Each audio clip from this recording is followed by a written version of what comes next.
Right. Ali खौर Baloch साहब, आपने हारून साहब की बात भी सुनी, लेकिन पहले डेट कंफर्म्ड है अक्टूबर की और वो इसी साल की है। देखिए, बिस्मिल्लाहिर्रहमानिर्रहीम। जिस तरह से कि आपको पता है कि मुश्तरका मफादात कौंसिल का इजलास हुआ था और उसमें तमाम इत्तेहादी पार्टीज शामिल थी, और जब उसमें ये फैसला किया गया था कि भाई जो है वो पहले है हल्का बंदियां की जाएंगी, तो मेरा ख्याल है कि ये सारी पार्टीज भी मौजूद थी, उनके सामने हुआ था। लेकिन यहाँ पर प्रिया काबिल जिक्र बात यह है कि जिस वक्त पिछला इलेक्शन हुआ था 2018 का, उसमें ये डिसाइड हुआ था कि जो पिछली हल्का बंदियां हैं वो एक बार के लिए हैं। और उसके बाद इलेक्शन कमीशन ने, जब चेयरमैन पीटीआई की गवर्नमेंट थी, तो बेशुमार खतूत थे, लेकिन वो उस वक्त उन खतूत को रद्दी की टोकरी में फेंकते रहे, ना उन्होंने मर्दमशुमारी करवाई, ना ही हल्का बंदियां की। ठीक है, बल्कि वो तो लेकिन उस मेन वक्त क्वेश्चन, मियां साहब आ रहे हैं अक्टूबर 2023 में, इट्स फाइनल नाउ, यस जी और नो? जी, वो जाहिर है शहबाज शरीफ साहब ने भी बात की है और नवाज शरीफ साहब ने खुद भी कहा है कि वो इलेक्शन कैंपेन को खुद आकर लीड करेंगे, और वो सो खुद जब भी वो आएंगे लीड इंशाल्लाह। करेंगे तो जो इरफान सिद्दीकी साहब ने एक स्टेटमेंट दिया, मुझे वो स्टेटमेंट प्लीज़ मुझे वजाहत करें। वो कह रहे हैं शहबाज शरीफ का वज़ीर आज़म होना नून लीग की हुकूमत को ज़ाहिर ही नहीं करता, यानी जो बिजली की महंगाई है, ओवरऑल महंगाई है, ये आप इसका कोई रिस्पॉन्सिबिलिटी नहीं ले रहे।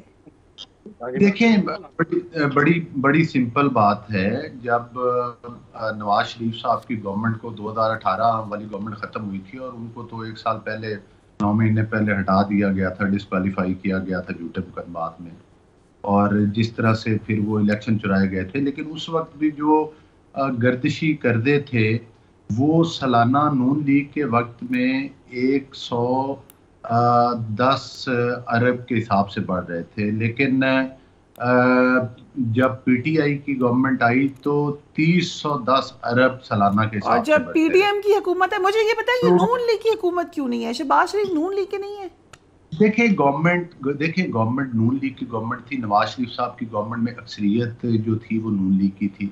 सो आपके और एलाइज ने आपको परफॉर्म करने से अलाइज रोका? थे, डिड दे ये स्टॉप यू?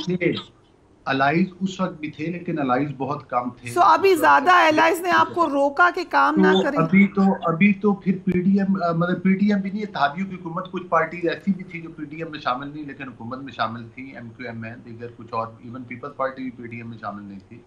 सो तो ये एक नाउ नाउ इत्तेहादियों यू की आर हुकूमत सेइंग कि थी। वो आपकी हुकूमत नहीं थी, ये क्या बात हुई? नहीं, हम उस हुकूमत का हिस्सा बिल्कुल थे, हमारी ही हुकूमत थी, लेकिन वो इत्तेहादियों की हुकूमत, सिर्फ नून लीग की हुकूमत नहीं थी।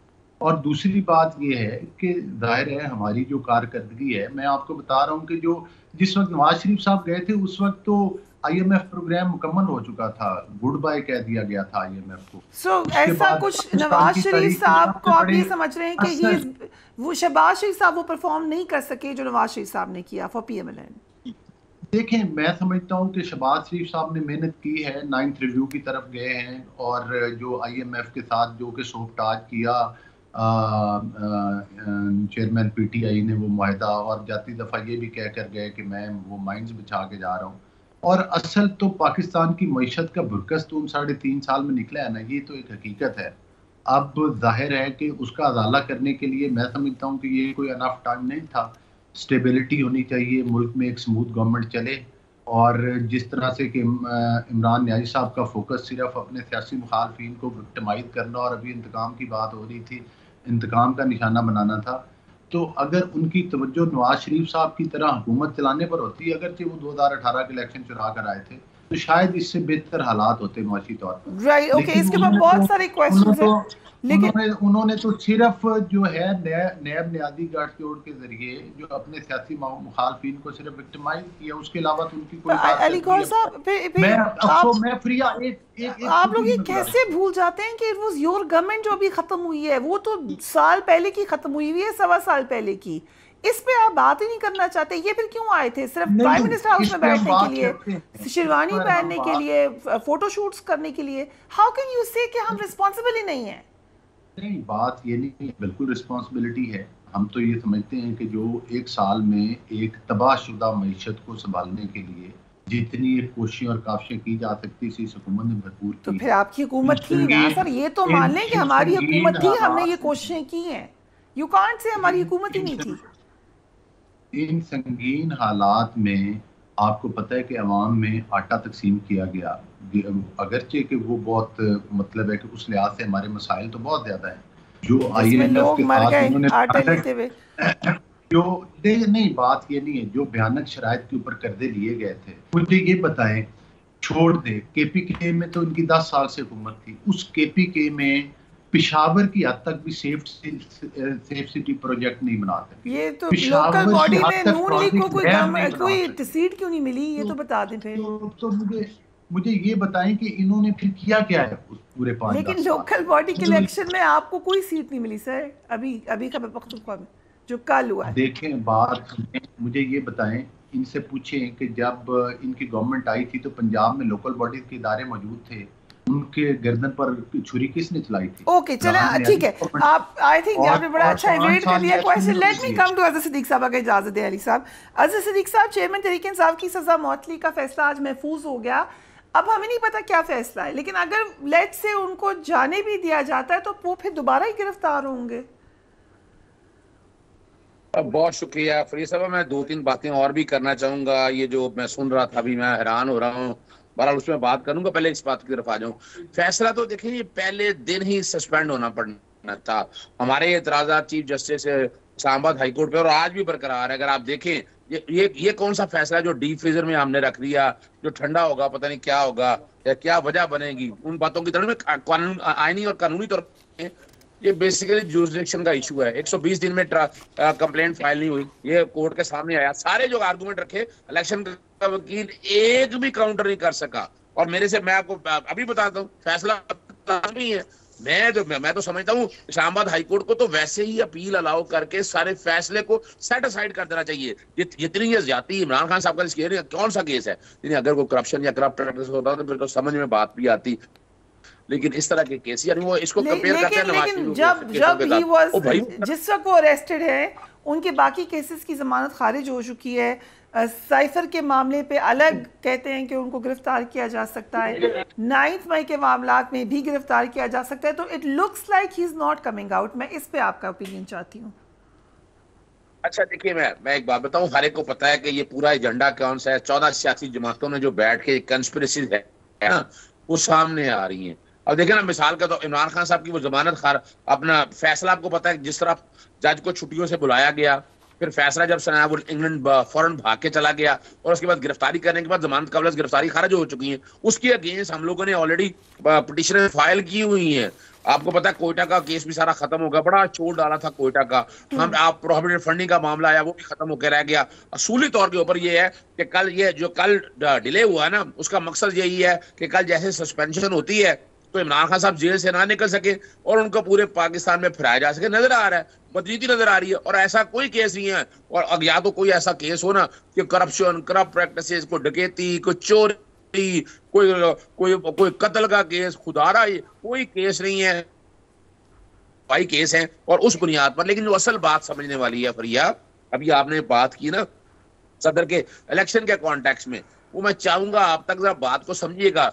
बैठे बातें बड़ी कर रहे हैं हम लोग, जरा सोचे तो सही। जरा मेरा 3 सवाल है। सबसे पहली बात है, ये जनाब हल्का अपना मर्दमशुमारी आगे लेट, ओ भाई 1.5 साल से हुकूमत इनकी है, ये लेकर बैठे रहे, जो कुछ भी किया। हर एक को पता है, पहले दिन से पता है कि इलेक्शन नहीं कराने। फिर बदनीति देखिए इनकी, सेक्शन 57 में तरमीम की कि इलेक्शन की डेट जो है वो सदर देगा, वो देगा इलेक्शन कमीशन। आइन में लिखा हुआ है 48 में, 58 में, 105, 107, 224, 224 में गवर्नर ने डेटें देनी है। फिर तीसरी बात, क्या जरूरत पड़ी थी मुश्तरका मुफादात काउंसिल का इजलास बुलाने की, वहां बैठकर ये तय करने की जनाब सियासी पेंतरे उनके हैं, वो भी अपने कर सकते हैं, दूसरे भी कर सकते हैं। एक और बलोच साहब, पीपल्स पार्टी ने अचानक 90 दिन में इलेक्शन का मुतालबा तेज करना शुरू कर दिया है। क्या आप लोगों की अंडरस्टैंडिंग नहीं थी मर्दमशुमारी को नोटिफाई करते वक्त? उस वक्त ये मुतफिका फैसला नहीं था, या वो नहीं जानते थे कि इसकी वजह से इलेक्शन इतनी ताखीर का शिकार होंगे? देखिए बात यह है कि इलेक्शन 90 दिन में हो जाए, हम एक पॉलिटिकल पार्टी हैं, हम इलेक्शन में जाने के लिए तैयार हैं। ये काम इलेक्शन कमीशन का है, इलेक्शन कमीशन डेट दे दे, सकता है 90 दिन में ही करवा दें। अगर करवाते हैं तो हम तो जाने के लिए तैयार हैं। लेकिन बात कह चुके हैं कि नहीं हो सकते 90 दिन में।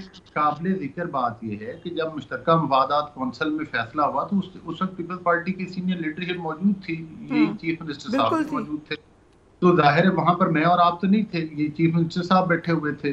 तो ये कहना कि क्या वहां पर ये चीजें डिसाइड नहीं हुई, तो मैं समझता हूँ कि ये कोई भी पार्टी बात करे तो ये मुनासिब नहीं, क्योंकि ये तमाम पार्टीज और इनकी मुशावरत के साथ ये सिलसिले हुए थे। आप ये कह रहे हैं हर किसी को अच्छे तरीके से पता था कि इलेक्शन आगे जाएंगे, you are all part of it. देखिए बात ये है कि जब मोहतरमा बेनज़ीर भुट्टो शहीद हुई थी तब भी थोड़े से इलेक्शन आगे चले गए थे, और मेरा ख्याल है कि ये फरवरी तक इलेक्शन हो जाएंगे।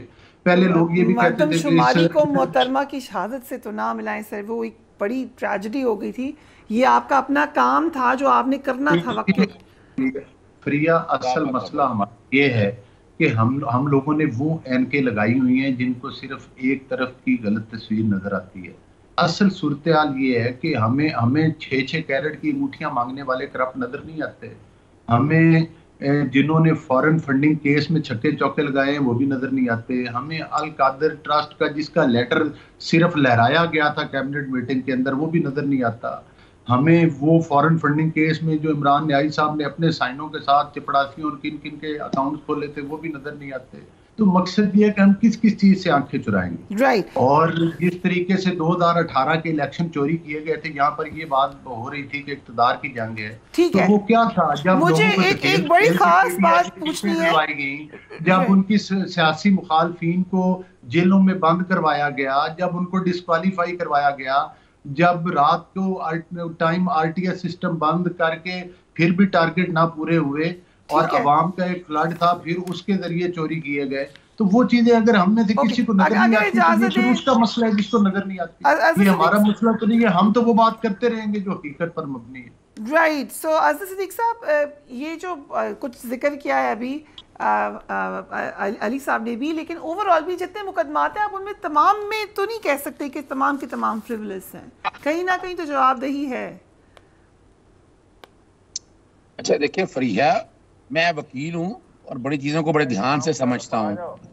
हमें अब तो कोई डाउट नहीं रह जाना चाहिए कि ख्वाजा आसिफ साहब ने क्या कहा कि अगस्त में हुकूमत उनकी आई और अप्रैल 2019 में राब्ता हो गया था उनके साथ, फिर दोबारा जेल में बैठकर फोन हुआ दिसंबर 2019 में। आज पीटीआई से राब्ता हो जाए तो पीटीआई भी करेगी राब्ता। अब इस पे क्या बात करें, पहले पीटीआई के राब्ते थे, अब उनके राब्ते थे, वक्त की बात कहना चाह रहा हूँ। नहीं फरिया, देखे मैं जो बात कहना चाह रहा हूँ, इन्होंने अपने पांव पे कुल्हाड़ी मारी है ये 14 सियासी जमातों ने। इस मुल्क को मिसाक पाकिस्तान एक बेहतरीन मौका था कि जब असेंबली तहलील हो गई थी उस वक्त ये आगे इलेक्शन की तरफ, ये इलेक्शन मांग रहे थे ना उस वक्त, इलेक्शन की तरफ चले जाए तो आज जो मुल्क का हाल हुआ है ना कभी ना होता। लेकिन वजह क्या है, इन सबको अपनी जात से ताल्लुक है, मुल्क से ताल्लुक नहीं है। आज भी अगर बैठ के सोचे भाई आईने पाकिस्तान जब बना था तो 5 साल बाद असेंबलियां नहीं आनी है, अगर आप यानी आप बहाने बनाते फिरे कि जनाब नहीं मोहतरमा बेनज़ीर भुट्टो की दफा हुआ या ऐसा हुआ, वो बुनियाद नहीं है। आइन बड़ा क्लियर है और ये आइन तोड़ते फिर रहे हैं। और अगली बात जो आपके सामने है कि ठीक है लेवल प्लेइंग फील्ड का शौक पूरा कर लिया, उनमें से आप लिख लें और मैं चैलेंज करता हूं कोई एक ऐसा केस नहीं है जो ग्राउंड पे रह सकेगा। ये तोशाखाना वाला केस ना सिर्फ सजा सस्पेंड होगी बल्कि इसमें बरी होंगे। 9 मई वाले वाकयों में यकीनन जिन लोगों ने किया उनका कसूर उनका देखे जाए, लेकिन किसी केस इसी तरह नैब का 190 मिलियन पाउंड का केस ही कोई नहीं है।